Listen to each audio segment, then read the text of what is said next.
बिल्कुल शुरुआत के 1-2 मैच में शुरुआत करने के टाइम पे थोड़ा हेजिटेशन था, लेकिन सर्जरी के बाद जैसे जैसे मैचेस में और खेलते गया वैसे वैसे और कॉन्फिडेंस डेवलप हुआ और अभी 100% फिटनेस भी अचीव हो गया है। और बॉलिंग में भी वो चीज़ दिख रही है पिछले 3-4 मैच से कि एक फुल फ्लेज रिदम में बॉलिंग डाल रहा हूँ मैं। हालांकि काफ़ी कैचेस ड्रॉप हुए तो विकेट्स उतने दिख नहीं रहे बोर्ड पे, बट अगर सारे कैचेस कन्वर्ट होते तो आज लगभग 20 विकेट से ज़्यादा हो जाते मेरे 5 मैचों में। तो मतलब वो तो game, it's a part and parcel of the game ये कहा जा सकता है। बट ओवरऑल काफ़ी अच्छा फील हो रहा है फिटनेस वाइज, और बॉलिंग में भी अच्छा दम लग रहा है, तो काफ़ी अच्छी फीलिंग है ये बोल सकता हूँ। पहले वाइट बॉल क्रिकेट में आप अभी खेलेंगे विजय हजारे और तेज मुश्ताक में, उसको लेकर के कितना मन में है कि हाँ परफॉर्म करना है ताकि आईपीएल ऑप्शन अच्छा जाए, फिर टीम बिट करें? मेरे ख्याल से वो आईपीएल ऑक्शन तो जल्दी है, तो फिर उसके बाद ही है वाइट बॉल टूर्नामेंट। बट इस बार अलग फॉर्मेट सेट किया गया है डोमेस्टिक क्रिकेट के लिए। अभी हम शुरुआत में 5 मैच खेलेंगे रणजी ट्रॉफी के, फिर हॉल्ट आएगा, फिर जैसे आपने पूछा वाइट बॉल होगा, फिर जाकर दोबारा रणजी ट्रॉफी रिज्यूम होगा जैन एंड में। तो एज अ प्लेयर चैलेंज रहेगा फॉर्मेट्स के बीच में स्विच करने के लिए, बट यहीं पे शायद एक्सपीरियंस काम आएगा जो हमने सीखा हुआ है पिछले कई सालों में वाइट बॉल खेल के भी। तो वो एक्सपीरियंस यूज़ करके ये टूर्नामेंट में अप्लाई करने की कोशिश करेंगे ग्राउंड में जब भी हम खेलेंगे, चाहे वो सैयद मुश्ताक अली हो या विजय हज़ारे हो। और काफ़ी मतलब कंट्री में जितने भी बॉलर्स हैं जो काफ़ी बॉलिंग करते हैं रेड बॉल क्रिकेट में, उन लोग के लिए भी एक थोड़ा रेस्ट हो जाएगा, क्योंकि T20 में 4-4 ओवर की बॉलिंग होगी, तो बॉडी वाइज भी सारे फ्रेश हो जाएंगे।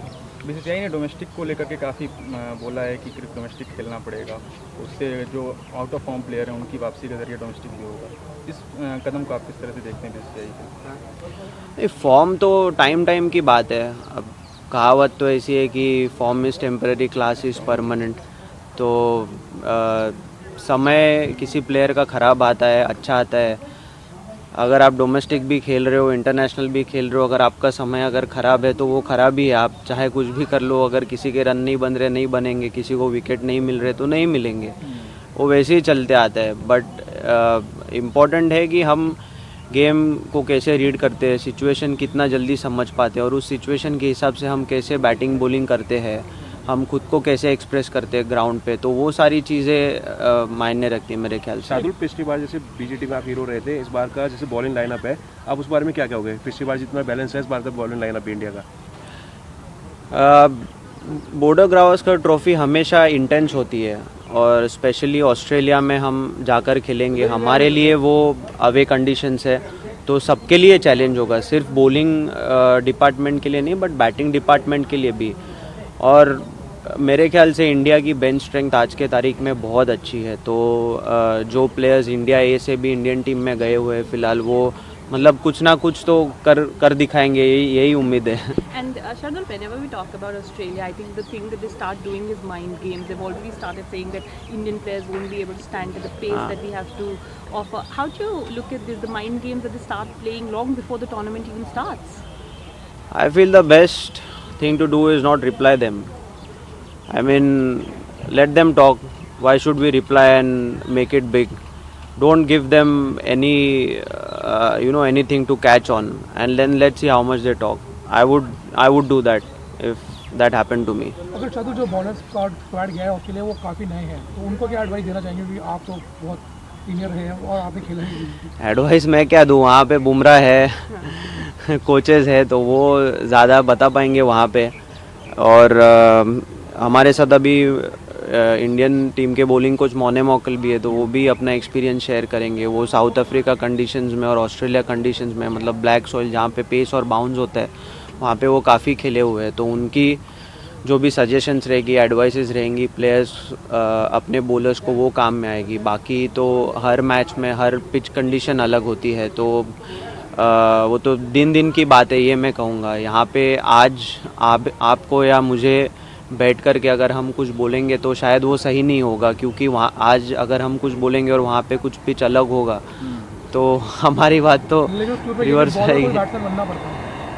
हाँ बिल्कुल, मेरे ख्याल से नीचे जब भी हमारे बैटिंग लाइनअप के बाद जो भी टेलेंडर्स आते हैं या जो बॉलर्स भी आते हैं जो बैटिंग कर पाते हैं, वो जितना कंट्रीब्यूट करेंगे उतना टीम के लिए अच्छा है। काफ़ी बार हम देखते हैं कि अगर टीम 300 रन करने वाली है, वही 350 पौने 400 लग जाते हैं, तो प्रेशर बनता है सामने वाली टीम पे भी कि अरे टेल ने भी 70-80-100 रन जोड़ दिए, जो कि ऑस्ट्रेलिया टीम भी करते आ रही थी। मिचेल स्टार्क, पैट कमिंस, वो लोग नीचे आकर के उतने रन जोड़ते थे, कोई एक बैट्समैन सामने खेल रहा हो तो उसके साथ पार्टनरशिप बनाते थे। तो अगर हमारे साइड से भी अगर वही चीज़ हो गई, सिर्फ ऑस्ट्रेलिया में नहीं बट हम कहीं पे भी खेल रहे, चाहे वो वनडे हो या टेस्ट फॉर्मेट हो, कोई और कंट्री में खेल रहे हो, जितने रन स्कोर बोर्ड पे लगेंगे उतना टीम को ही फ़ायदा होने वाला है। ऑलराउंडर बहुत महत्वपूर्ण होते हैं ऐसे टूर पे, और पिछली बार भी हमने देखा आपका और वाशिंगटन का जो प्रदर्शन था पिछले टूर में, वो काफ़ी महत्वपूर्ण था भारतीय जीत के लिए। इस बार वाशिंगटन है, हमारे पास जडेजा हैं, अश्विन हैं, तो इनका कितना इंपॉर्टेंट रोल होगा बीजीटी में? जी बिल्कुल, ऑलराउंडर एक टीम को बैलेंस देता है।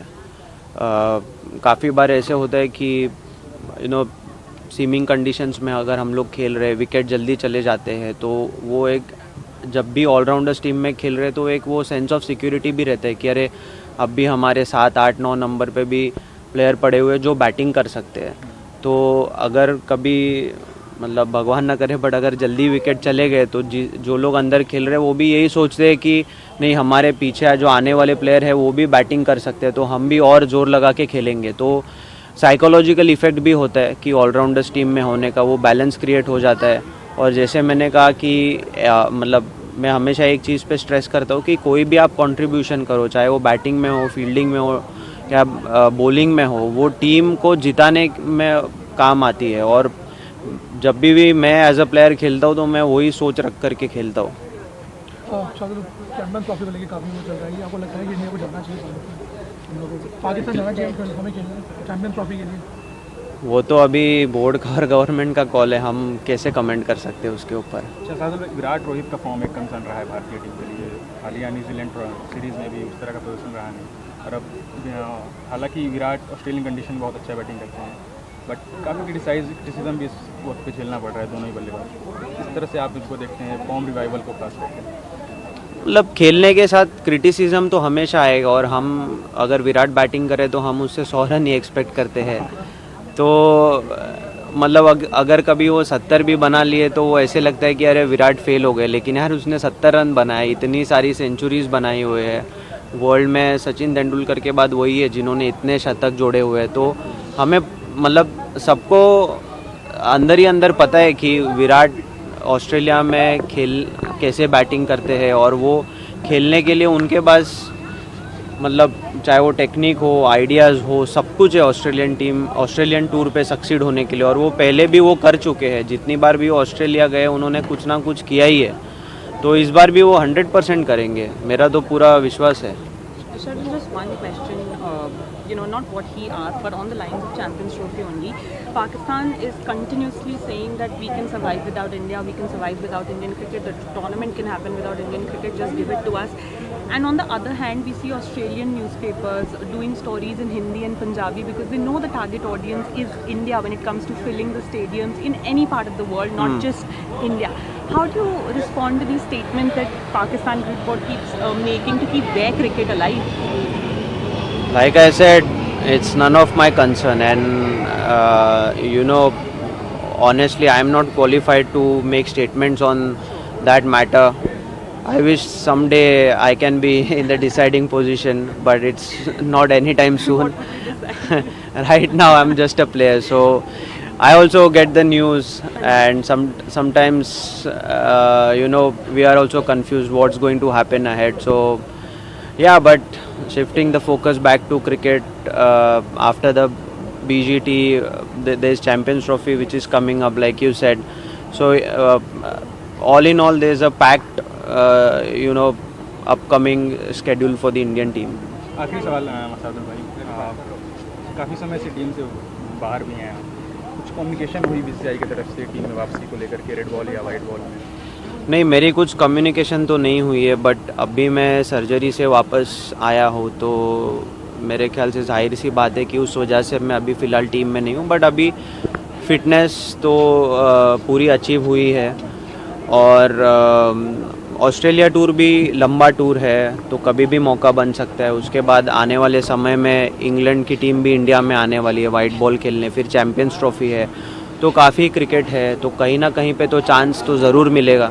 मेरा बस अभी एक ही चीज़ पे फोकस है कि मेरी जो फिटनेस है वो और बेहतर करके बॉलिंग में और ज़ोर लगाना है और ऑलवेज 100% देना।